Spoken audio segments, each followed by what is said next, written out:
I felt a funeral in my brain, and mourners to and fro kept treading till I felt that sense was breaking through. And when they all were seated, a service like a drum kept beating, till I felt my mind was going numb. And then I heard them lift a box and creak across my soul with those same boots of lead again. Then space began to toll, as if the heavens were a bell and being were an ear, and I and silence some strange race wrecked, solitary here. Just then a plank in reason broke, and I fell down and hit a world at every plunge, and finished knowing then. We know depression through metaphors. Emily Dickinson was able to convey it in language, Goya in an image. Half the purpose of art is to describe such iconic states. As for me, I had always thought myself tough, one of the people who could survive if I'd been sent to a concentration camp. In 1991, I had a series of losses. My mother died, a relationship I'd been in ended, I moved back to the United States from some years abroad, and I got through all of those experiences intact. But in 1994, 3 years later, I found myself losing interest in almost everything.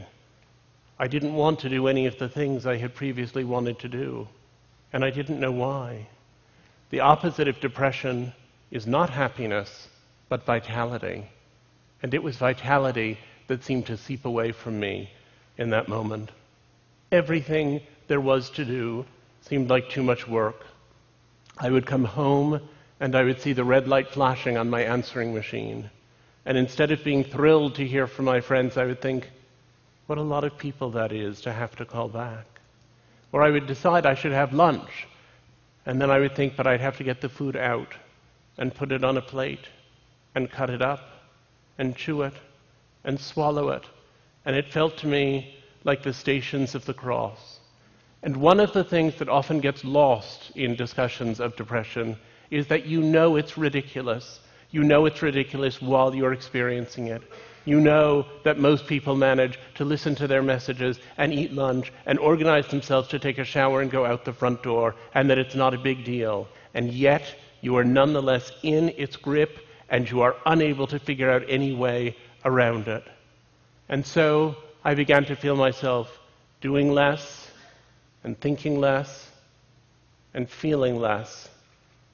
It was a kind of nullity, and then the anxiety set in. If you told me that I have to be depressed for the next month, I would say as long as I know it'll be over in November, I can do it. But if you said to me, you have to have acute anxiety for the next month, I would rather slit my wrist than go through it. It was the feeling all the time, like that feeling you have if you're walking and you slip or trip and the ground is rushing up at you, but instead of lasting half a second the way that does, it lasted for 6 months. It's a sensation of being afraid all the time, but not even knowing what it is that you're afraid of. And it was at that point that I began to think that it was just too painful to be alive, and that the only reason not to kill oneself was so as not to hurt other people.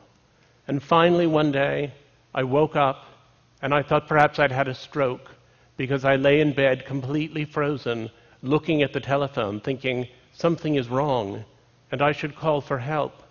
And I couldn't reach out my arm and pick up the phone and dial. And finally, after 4 full hours of my lying and staring at it, the phone rang, and somehow I managed to pick it up. And it was my father. And I said, I'm in serious trouble. We need to do something. The next day, I started with the medications and the therapy. And I also started reckoning with this terrible question. If I'm not the tough person who could have made it through a concentration camp, then who am I?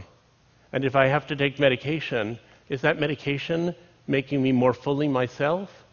Or is it making me someone else? And how do I feel about it if it's making me someone else? I had 2 advantages as I went into the fight. The first is that I knew that, objectively speaking, I had a nice life, and that if I could only get well, there was something at the other end that was worth living for. And the other was that I had access to good treatment. But I nonetheless emerged and relapsed, and emerged and relapsed, and emerged and relapsed, and finally understood I would have to be on medication and in therapy forever. And I thought, but is it a chemical problem or a psychological problem? And does it need a chemical cure or a philosophical cure? And I couldn't figure out which it was. And then I understood that actually we aren't advanced enough in either area for it to explain things fully. The chemical cure and the psychological cure both have a role to play. And I also figured out that depression was something that was braided so deep into us that there was no separating it from our character and personality. I want to say that the treatments we have for depression are appalling. They're not very effective. They're extremely costly. They come with innumerable side effects. They're a disaster. But I am so grateful that I live now and not 50 years ago, when there would have been almost nothing to be done. I hope that 50 years hence, people will hear about my treatments and be appalled that anyone endured such primitive science. Depression is the flaw in love. If you were married to someone and thought, well, if my wife dies, I'll find another one, it wouldn't be love as we know it. There's no such thing as love without the anticipation of loss, and that specter of despair can be the engine of intimacy. There are three things people tend to confuse: depression, grief, and sadness. Grief is explicitly reactive. If you have a loss and you feel incredibly unhappy, and then 6 months later you're still deeply sad but you're functioning a little better, it's probably grief, and it will probably ultimately resolve itself in some measure. If you experience a catastrophic loss and you feel terrible, and 6 months later you can barely function at all, then it's probably a depression that was triggered by the catastrophic circumstances. The trajectory tells us a great deal. People think of depression as being just sadness. It's much, much too much sadness, much too much grief at far too slight a cause.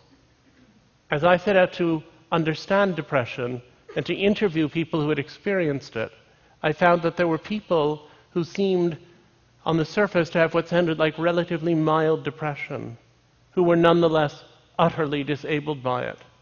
And there were other people who had what sounded, as they described it, like terribly severe depression, who nonetheless had good lives in the interstices between their depressive episodes.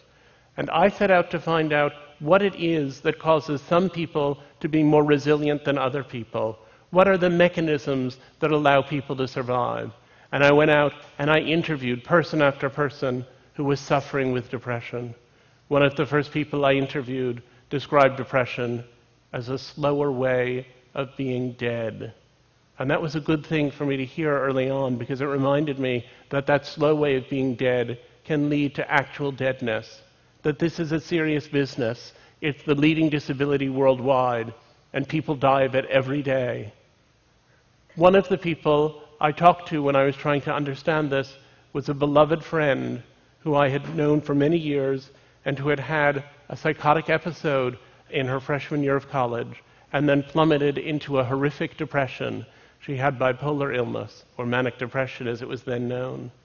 And then she did very well for many years on lithium, and then eventually she was taken off her lithium to see how she would do without it. And she had another psychosis, and then plunged into the worst depression that I had ever seen, in which she sat in her parents' apartment, more or less catatonic, essentially without moving, day after day after day. And when I interviewed her about that experience some years later, she's a poet and psychotherapist named Maggie Robbins. When I interviewed her, she said, I was singing, "Where Have All the Flowers Gone?" over and over to occupy my mind. I was singing to blot out the things my mind was saying, which were, you are nothing. You are nobody. You don't even deserve to live. And that was when I really started thinking about killing myself.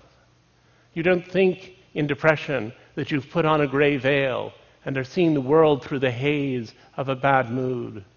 You think that the veil has been taken away, the veil of happiness, and that now you're seeing truly. It's easier to help schizophrenics who perceive that there's something foreign inside of them that needs to be exorcised, but it's difficult with depressives because we believe we are seeing the truth. But the truth lies. I became obsessed with that sentence, but the truth lies. And I discovered as I talked to depressive people that they have many delusional perceptions. People will say, no one loves me. And you say, I love you. Your wife loves you. Your mother loves you. You can answer that one pretty readily, at least for most people. But people who are depressed will also say, no matter what we do, we're all just going to die in the end. Or they'll say, there can be no true communion between two human beings. Each of us is trapped in his own body. To which you have to say, that's true, but I think we should focus right now on what to have for breakfast. A lot of the time, what they are expressing is not illness, but insight. And one comes to think what's really extraordinary is that most of us know about those existential questions, and they don't distract us very much. There was a study I particularly liked in which a group of depressed and a group of non-depressed people were asked to play a video game for an hour.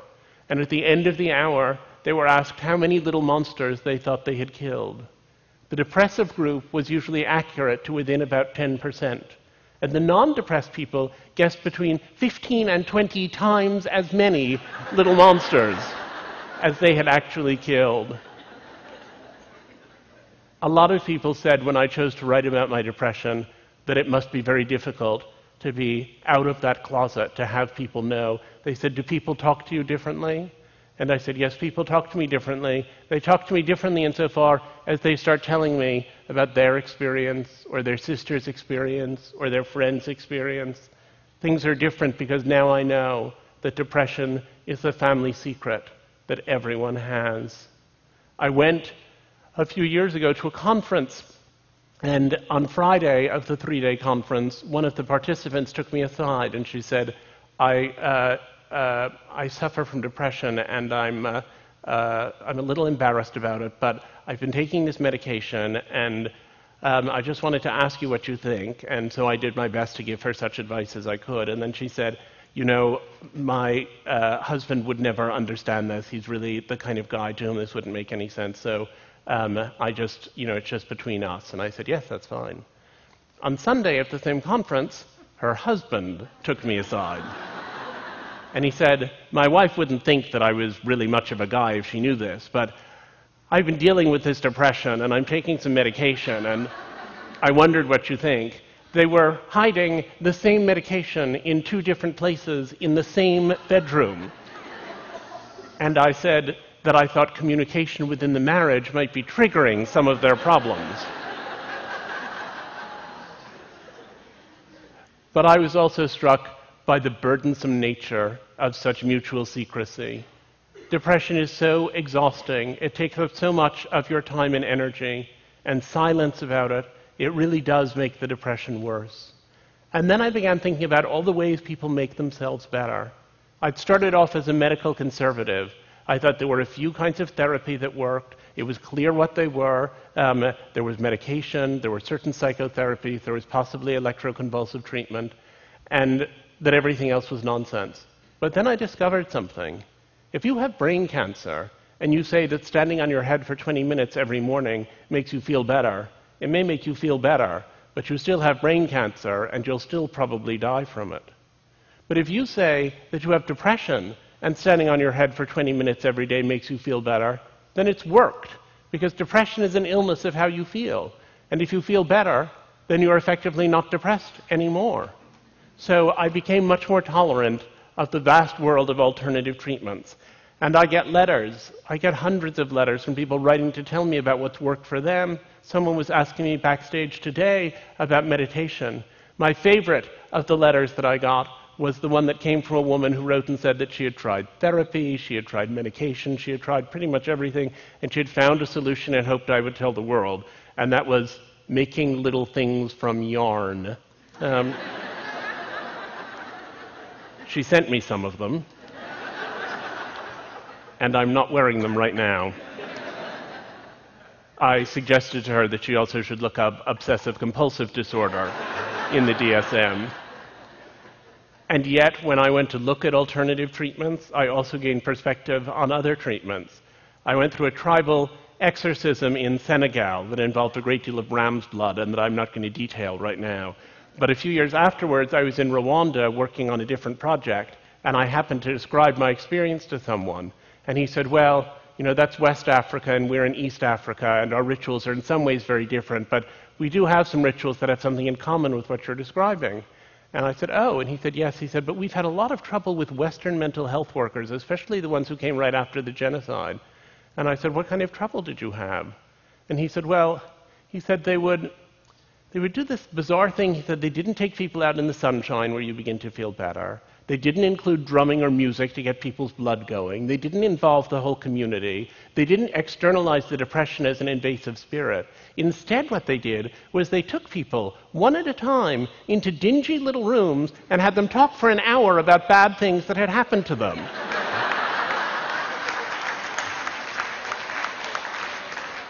He said, we had to ask them to leave the country. Now, at the other end of alternative treatments, let me tell you about Frank Russakoff. Frank Russakoff had the worst depression, perhaps, that I've ever seen in a man. He was constantly depressed. He was, when I met him, at a point at which every month he would have electroshock treatment. Then he would feel sort of disoriented for a week. Then he would feel okay for a week. Then he would have a week of going downhill. And then he would have another electroshock treatment. And he said to me when I met him, it's unbearable to go through my weeks this way. I can't go on this way, and I figured out how I'm going to end it if I don't get better. But, he said to me, I heard about a protocol at Mass General for a procedure called a cingulotomy, which is a brain surgery, and I think I'm going to give that a try. And I remember being amazed at that point to think that someone who clearly had so many bad experiences with so many different treatments still had buried in him somewhere enough optimism to reach out for one more. And he had the cingulotomy, and it was incredibly successful. He's now a friend of mine. He has a lovely wife and 2 beautiful children. He wrote me a letter the Christmas after the surgery, and he said, my father sent me 2 presents this year.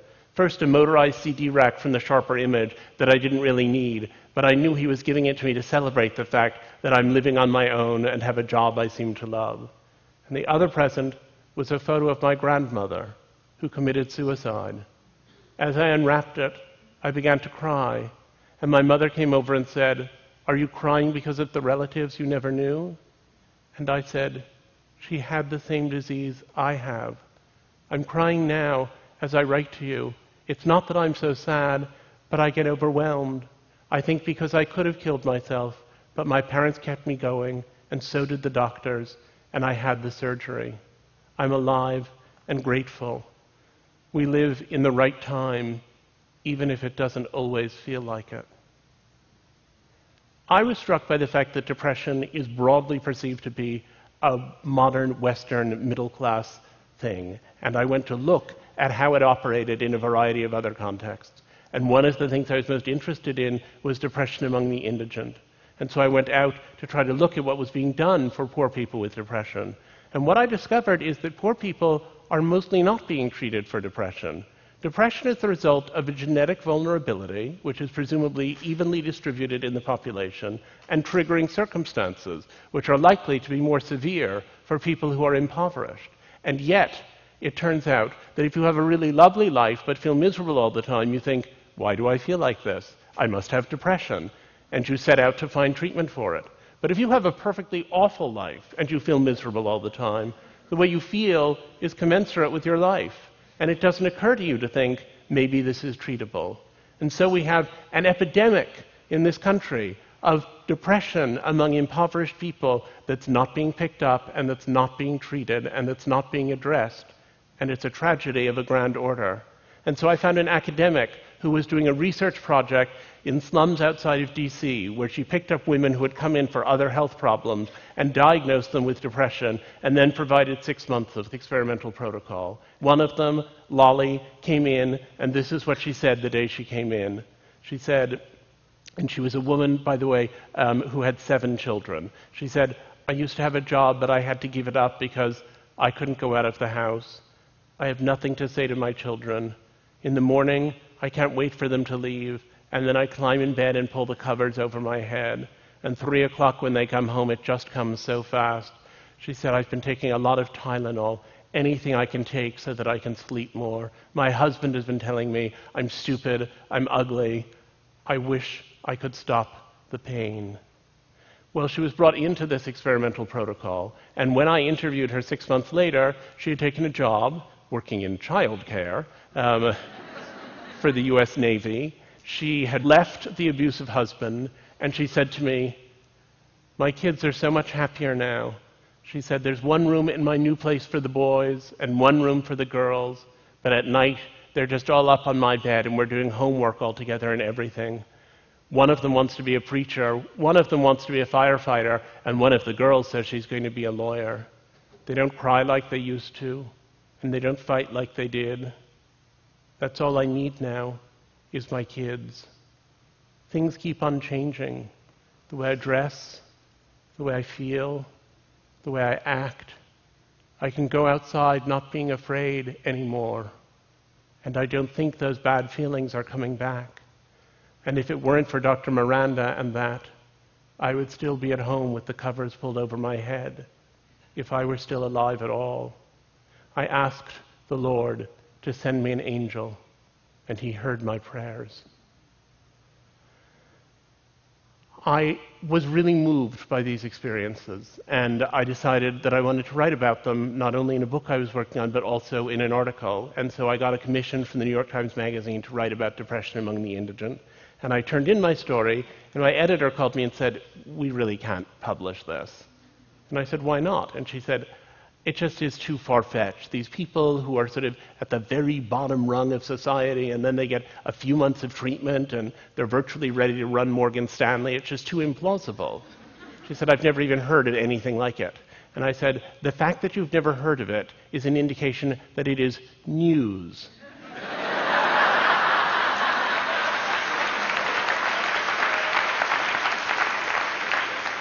And you are a news magazine. So after a certain amount of negotiation, they agreed to it. But I think a lot of what they said was connected in some strange way to this distaste that people still have for the idea of treatment, the notion that somehow if we went out and treated a lot of people in indigent communities, that would be an exploitative thing to do because we would be changing them. There's this false moral imperative that seems to be all around us, that treatment of depression, the medications and so on, are an artifice and that it's not natural. And I think that's very misguided. It would be natural for people's teeth to fall out, but there is nobody militating against toothpaste, at least not in my circles. And people then say, well, but isn't depression part of what people are supposed to experience? Didn't we evolve to have depression? Isn't it part of your personality? To which I would say, mood is adaptive. Being able to have sadness and fear and joy and pleasure and all of the other moods that we have, that's incredibly valuable. And major depression is something that happens when that system gets broken. It's maladaptive. People will come to me and say, I think, though, if I just stick it out for another year, I think I can just get through this. And I always say to them, you may get through it, but you'll never be 37 again. Life is short. And that's a whole year you're talking about giving up. Think it through. It's a strange poverty of the English language, and indeed of many other languages, that we use the same word, depression, to describe how a kid feels when it rains on his birthday, and to describe how somebody feels the minute before they commit suicide. People say to me, well, is it continuous with normal sadness? And I say, in a way, it's continuous with normal sadness. There is a certain amount of continuity, but it's the same way there's continuity between having an iron fence outside your house that gets a little rust spot that you have to sort of sand off and maybe do a little repainting, and what happens if you leave the house for 100 years and it rusts through until it's only a pile of orange dust. And it's that orange dust spot, that orange dust problem, that's the one we're setting out to address. So now people say, you take these happy pills and do you feel happy? And I don't. But I don't feel sad about having to eat lunch, and I don't feel sad about my answering machine, and I don't feel sad about taking a shower. I feel more, in fact, I think, because I can feel sadness without nullity. I feel sad about professional disappointments, about damaged relationships, about global warming. Those are the things that I feel sad about now. And I said to myself, well, what is the conclusion? How did those people who have better lives, even with bigger depression, manage to get through? What is the mechanism of resilience? And what I came up with over time was that the people who deny their experience, the ones who say, I was depressed a long time ago, and I never want to think about it again, and I'm not going to look at it, and I'm just going to get on with my life. Ironically, those are the people who are most enslaved by what they have. Shutting out the depression strengthens it. While you hide from it, it grows. And the people who do better are the ones who are able to tolerate the fact that they have this condition. Those who can tolerate their depression are the ones who achieve resilience. So Frank Rusakov said to me, if I had it to do over, I suppose I wouldn't do it this way. But in a strange way, I'm grateful for what I've experienced. I'm glad to have been in the hospital 40 times. It taught me so much about love, and my relationship with my parents and my doctors has been so precious to me, and will be always. And Maggie Robbins said, I used to volunteer in an AIDS clinic, and I would just talk and talk and talk. And the people I was dealing with weren't very responsive, and I thought, that's not very friendly or helpful of them. And then I realized that they weren't going to do more than make those first few minutes of small talk. It was simply going to be an occasion where I didn't have AIDS and I wasn't dying, but could tolerate the fact that they did, and they were. Our needs are our greatest assets. It turns out I've learned to give all the things I need. Valuing one's depression does not prevent a relapse, but it may make the prospect of relapse, and even relapse itself, easier to tolerate. The question is not so much of finding great meaning and deciding your depression has been very meaningful. It's of seeking that meaning and thinking when it comes again, this will be hellish, but I will learn something from it. I had learned in my own depression how big an emotion can be, how it can be more real than facts. And I have found that that experience has allowed me to experience positive emotion in a more intense and more focused way. The opposite of depression is not happiness, but vitality. And these days, my life is vital, even on the days when I'm sad. I felt that funeral in my brain, and I sat next to the Colossus at the edge of the world. And I have discovered something inside of myself that I would have to call a soul, that I had never formulated until that day 20 years ago when hell came to pay me a surprise visit. I think that while I hated being depressed and would hate to be depressed again, I found a way to love my depression. I love it because it has forced me to find and cling to joy. I love it because each day I decide, sometimes gamely and sometimes against the moment's reason, to cleave to the reasons for living.